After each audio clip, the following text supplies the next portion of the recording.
NEET UG 2026 paper leak का वो भीषण विवाद जिसने देश के लाखों होनहार छात्रों के भविष्य को अंधेरे में धकेल दिया। उसी विवाद का केंद्र बने महाराष्ट्र से अब एक बेहद बड़ी और ऐतिहासिक खबर आ रही है।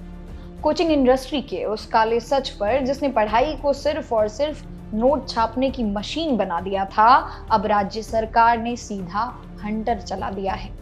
महाराष्ट्र सरकार एक ऐसा कानून लेकर आई है जो देश की कोचिंग इंडस्ट्री की नींव हिलाकर रख देगा। डमी स्कूलों पर बैन, बेसमेंट में चल रही कोचिंग क्लासेस पर ताला और दागी टीचरों की सीधी नो एंट्री। आखिर क्या है महाराष्ट्र सरकार के इस नए ड्राफ्ट बिल में? आइए समझते हैं इस मामले को आज की इस वीडियो में। आपको याद होगा कि जब नीट यूजी 2026 पेपर लीक का भांडाफोड़ हुआ था तो जांच की आंच सीधे महाराष्ट्र के कोचिंग हब्स तक पहुंची थी। इस घोटाले ने राज्य की पूरी कोचिंग इंडस्ट्री को कटघरे में खड़ा कर दिया था। भारी फजीहत और छात्रों के आक्रोश के बाद अब महाराष्ट्र सरकार ने इस अनियंत्रित क्षेत्र पर शिकंजा कसने के लिए एक कड़ा रेगुलेटरी ड्राफ्ट बिल जारी किया है। सूत्रों के मुताबिक यह नया कानून हर उस कोचिंग सेंटर पर लागू होगा जहां 25 से ज्यादा छात्र पढ़ाई करते हैं।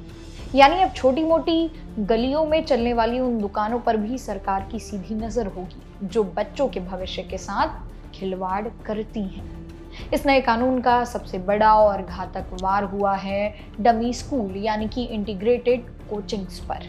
अब तक क्या होता था? कोचिंग संस्थान स्कूलों के साथ अंदरूनी साठगांठ कर लेते थे।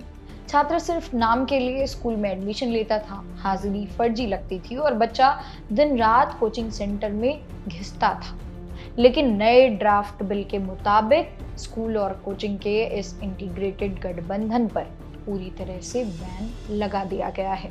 अगर कोई भी स्कूल इस तरह की धांधली में लिप्त पाया गया तो सरकार उस स्कूल की मान्यता तक रद्द करने की सीधी सिफारिश करेगी।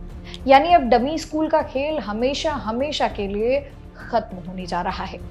दोस्तों, सिर्फ डमी स्कूल ही नहीं, सुरक्षा और नियमों को लेकर भी सरकार ने बेहद सख्त रुख अपनाया है। पहला बड़ा नियम, बेसमेंट से चलने वाली कोचिंग क्लासों पर पूर्ण प्रतिबंध। पिछले दिनों बेसमेंट में पानी भरने और हादसों की वजहों से कई मासूमों की जान गई थी। इसे देखते हुए अब किसी भी कोचिंग को बेसमेंट में चलाने की इजाजत नहीं होगी। दूसरा बड़ा नियम, फैकल्टी का बैकग्राउंड वेरिफिकेशन। ड्राफ्ट बिल के तहत कोई भी कोचिंग सेंटर ऐसे किसी भी शिक्षक या कर्मचारी को नौकरी पर नहीं रख सकता जिसके खिलाफ कोई संज्ञेय अपराध यानी कि कॉग्निजेबल ऑफेंस दर्ज हो या जो किसी कानूनी पचड़े में फंसा हो।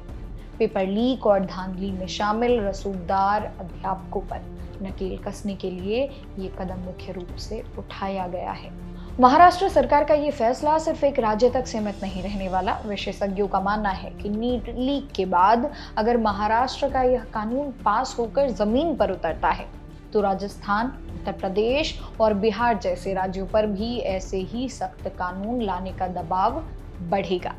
हालांकि सवाल ये भी उठता है कि क्या ये कानून कागजों से निकलकर सच में लागू हो पाएगा, क्योंकि अरबों रुपए की इस कोचिंग लॉबी के पास रास्ते निकालने के कई हथकंडे हैं। लेकिन अगर ये बिल कानून बनता है तो यकीनन लाखों अभिभावकों और छात्रों को राहत की सांस मिलेगी। क्या आपको लगता है कि डमी स्कूलों पर बैन लगाने से छात्रों का मानसिक तनाव कम होगा या फिर बेसमेंट कोचिंग बंद होने से पढ़ाई का माहौल बेहतर होगा? अपनी राय मुझे कमेंट सेक्शन में ज़रूर बताइएगा। वीडियो पसंद आई हो तो लाइक और शेयर करें। मेरा नाम है मोनाली पांडे। मिलते हैं अगली वीडियो में।